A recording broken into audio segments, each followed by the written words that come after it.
There are four system responses to steady-state exercise. The systems are the cardiovascular system, the respiratory system, the neuromuscular system, and the energy system. These are the responses that the cardiovascular system has to steady-state exercise.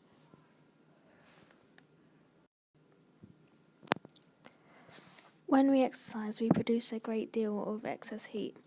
The cardiovascular system has a vital role in ensuring that we are able to lose this excess heat so that our body temperature does not increase.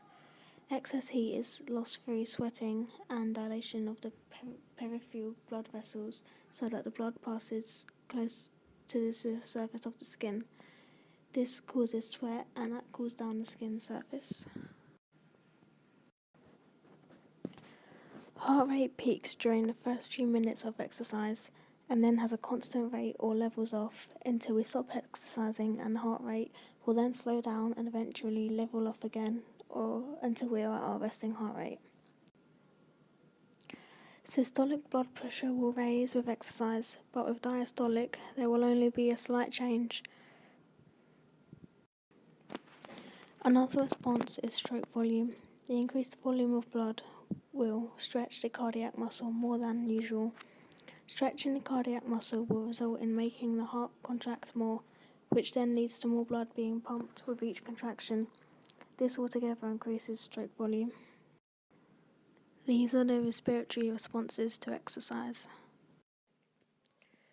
During steady-state exercise, you would notice that you're taking deeper breaths and much more quickly. Deepening your breaths is your tidal volume increasing, and the more frequent breaths are your breathing rate increasing.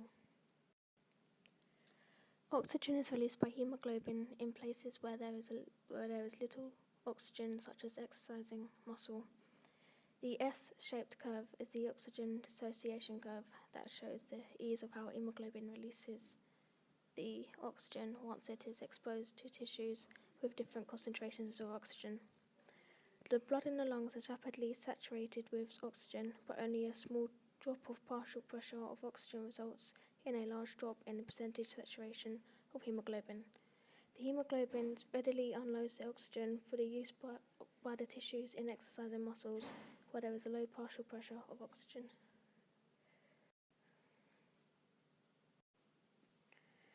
The oxygen dissociation curve has shifts. These are caused by changes in blood carbon dioxide levels and hydrogen ion concentration. Due to these shifts, the oxygen release in tissues is enhanced and the oxygen uptake in the lungs is increased.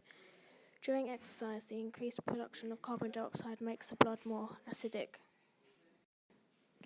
These are the responses that the neuromuscular system has to steady-state exercise.